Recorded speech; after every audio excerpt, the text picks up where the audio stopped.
আমরা একটু uncommon topics নিয়ে ফ্রি হ্যান্ড রাইটিং প্র্যাকটিস করতেছি। আমরা এর আগের ভিডিওতে এআই নিয়ে হচ্ছে ছোট একটা অনুচ্ছেদ বা প্যারাগ্রাফ লিখছি। আহ, তো আজকে আমরা সেই বিষয়ের আলোকে একটা ডায়লগ লেখার চেষ্টা করব। তো এখানে আমি আগেই বলছি যে আমি যেটাই ইংলিশে লিখতে যাই না কেন তার আগে আমাকে ওই বিষয়বস্তুর আলোকে কিছু বাংলা দ্বারা করাতে হবে। তো আমি তোমরা দেখতে পাচ্ছ আমি বাংলাগুলা নোট করে রাখছি আগে থেকেই যেন সহজ হয়। তো এখানে আমরা দেখতে পাচ্ছি শাকিল এবং সাফিন দুজন ব্যক্তির মধ্যে কথোপকথন হচ্ছে।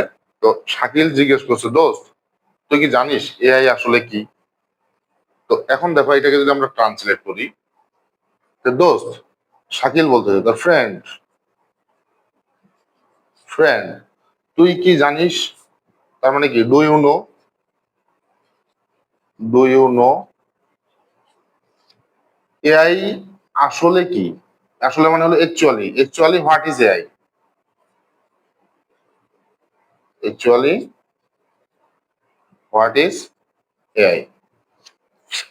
এখন আহ, শাফিন বলতেছে যে হ্যাঁ, হ্যাঁ অর্থাৎ ইয়েস, ইয়েস, এটি এমন এক প্রযুক্তি যা মেশিনকে মানুষের মতো বুদ্ধি দেয়। আচ্ছা যাই হোক, আমরা ভেঙে ভেঙে এটাকে ট্রান্সলেট করবো। এটি এমন এক প্রযুক্তি বা এটি একটি প্রযুক্তি যে it is a technology, it is a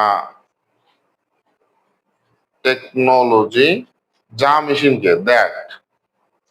মেশিনকে মানুষের মতো বুদ্ধি দেয়, অর্থাৎ মেশিনকে বুদ্ধি দেয়, দ্যাট গিভস বুদ্ধি দেয়, ইন্টেলিজেন্স, ইন্টেলিজেন্স কার মতো? মানুষের মতো। হ্যাঁ, তাহলে এটাকে আমরা কিভাবে লিখবো? লাইক দ্যাট গিভস ইন্টেলিজেন্স কাকে দেয়? মেশিনকে দেয়। That gives intelligence to machine, to machines, মানুষের মতো, লাইক হিউম্যান। এভাবে ভেঙে ভেঙে আমরা হচ্ছে ট্রান্সলেট করব। এটি শাকিল বলতেছে, এটি কি আমাদের দৈনন্দিন জীবনে কি কোনো কাজে লাগে? তাহলে এটাকে আমরা ট্রান্সলেট করবো ইংলিশে যে এটি কি, এটা প্রশ্নবোধক বলছে। ডাজ ইট, ডাজ ইট মানুষের মতো কোনো কাজে লাগে বা হেল্প করে? তাহলে এটাকে আমরা এইভাবে লিখতে পারি, ডাজ ইট হেল্প আস, আমাদের সাহায্য করে। হ্যাঁ, দৈনন্দিন জীবনে, in our daily life, in our daily life. এভাবে আমরা সহজে লিখতে পারি। এখন শাফিন বলতেছে অবশ্যই, অবশ্যই, তাহলে এটা কি লিখবো? অফকোর্স, অফকোর্স এটা পুরোপুরি মানুষের বুদ্ধিমত্তার সহায়ক হিসেবে কাজ করে। তাহলে এটা সহায়ক হিসেবে কাজ করে, এটা কাজ করে, তাহলে ইট ওয়ার্ক, ইট ওয়ার্কস হবে এখানে। ইট ওয়ার্কস পুরোপুরি মানুষের বুদ্ধিমত্তার সহায়ক হিসেবে, তাহলে এটাকে আমরা এইভাবে বলতে পারি, ইট ওয়ার্কস কমপ্লিটলি, কমপ্লিটলি মানুষের বুদ্ধিমত্তার সহায়ক হিসেবে বা বিকল্প হিসেবে। It works completely as an aid, as an aid two human intelligence, human intelligence মানুষের বুদ্ধিমত্তার সহায়ক হিসেবে কাজ করে। আচ্ছা, এরপরে আসি,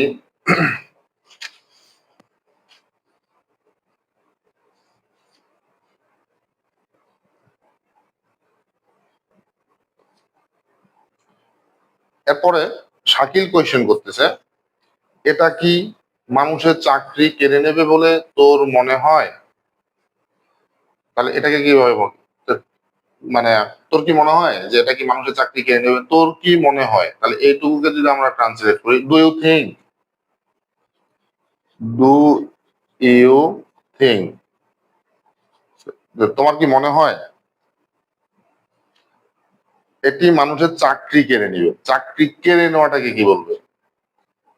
তাহলে চাকরি কেড়ে নেওয়া, কেড়ে নেওয়া মানে হলো এটাকে আমরা বলতে পারি টেক অ্যাওয়ে।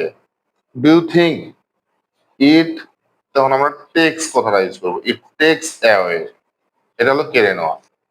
কি কেড়ে নেবে? মানুষের চাকরি, হিউম্যান জবস, হিউম্যান জবস। তো কি মনে হয় এটা মানুষের চাকরি কেড়ে নিতে পারে?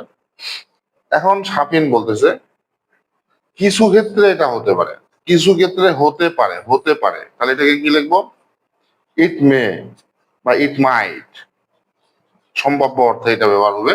ইট মাইট কিছু ক্ষেত্রে, in some cases, it might in some cases, case মানে ক্ষেত্র, সাম কেসেস। তবে তবে বলছে তবে এটি অনেক সুযোগও তৈরি করতেছে। তাহলে এটাকে আমরা কিভাবে বলতে পারি? তবে আছে যেহেতু, তাহলে আমরা এখানে দিতে পারি বাট, কথাটা আনতে পারি এই জায়গায়। But it is also creating, তৈরি করছে। হ্যাঁ, তৈরি করছে মানে কি, এটা করতেই আছে, প্রতিনিয়ত করতেই আছে। এটা আমরা এখানে আমরা কন্টিনিউয়াস টেন্স ইউজ করতে পারি যে it is creating, it is creating, অনেক সুযোগ তৈরি করতেছে না। It is creating many opportunities, এইভাবে দিই, মেনি অপরচুনিটিস, অনেক সুযোগও তৈরি করতেছে। কিছু ক্ষেত্রে চাকরি, মানুষের চাকরি সে কেড়েও নিতে পারে, আবার সে অনেক মানুষের কর্মসুযোগও তৈরি করে দিচ্ছে।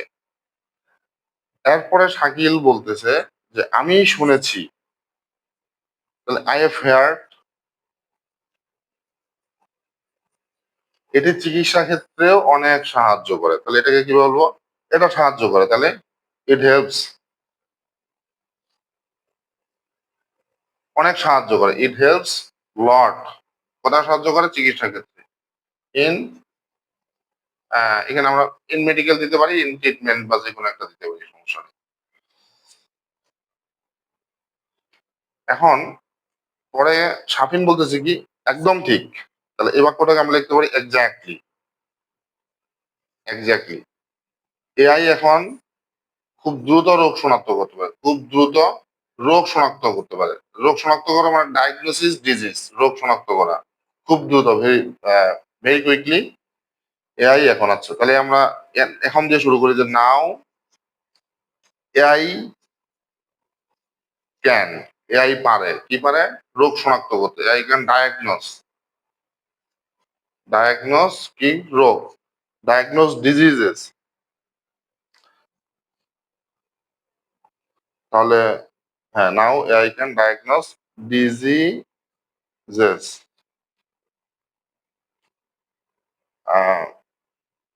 খুব দ্রুত, very quickly, very quickly. Now AI can diagnose diseases very quickly, হ্যাঁ এভাবে দেওয়া যাবে। আচ্ছা, এরপরে আমি আরো দু একটা বাক্য হয়তো লিখে রাখছি, দেখি।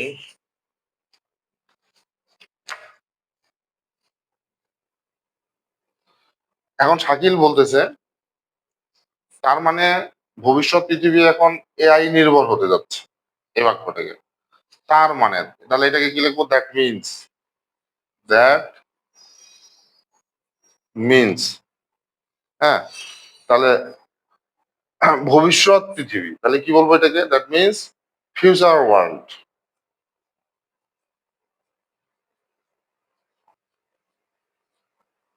ফিউচার ওয়ার্ল্ড হতে যাচ্ছে না, ইজ গোয়িং, ইজ গোয়িং কি? এআই নির্ভর হতে যাচ্ছে, is going to be AI dependent, এটাকে এভাবে লিখি, এআই ডিপেন্ডেন্ট, ভবিষ্যৎ পৃথিবী এআই নির্ভর হতে যাচ্ছে। এখন শাফিন বলতেছে যে হ্যাঁ, ইয়েস, তাই আমাদের এই নতুন প্রযুক্তির সাথে মানিয়ে নিতে হবে। তাহলে মানিয়ে নেওয়া হলো কি? অ্যাডাপ্টেড, হ্যাভ টু অ্যাডাপ্টেড, মানিয়ে নিতে হবে, হ্যাভ টু অ্যাডাপ্টেড। তাহলে তাই, তাহলে এটাকে আমরা লিখি so we have to adapt, adapt to this new technology, to this new technology.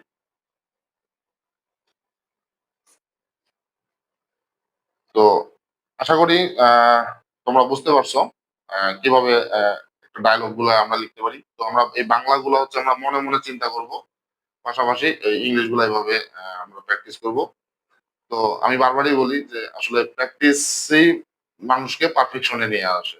তো এভাবে যখন আমরা কন্টিনিউ করতেই থাকবো, একটা সময় আমাদের মধ্যে পারফেকশন আসবে এবং আমরা ফ্লুয়েন্টলি যেকোনো টপিকস এর উপরে চিন্তা করতে পারবো, আমাদের চিন্তা শক্তি বাড়বে এবং আমরা ইংরেজি খুব সহজে বানিয়ে বানিয়ে লিখতে পারবো। আশা করি ভিডিও ভালো লাগছে। থেকে থাকে তাহলে আমার এই চ্যানেলটি তোমরা সাবস্ক্রাইব করবে এবং তোমাদের বন্ধুদের মাধ্যমে মধ্যে শেয়ার করে দিবে যেন তারাও কিছু জানতে পারে। ধন্যবাদ।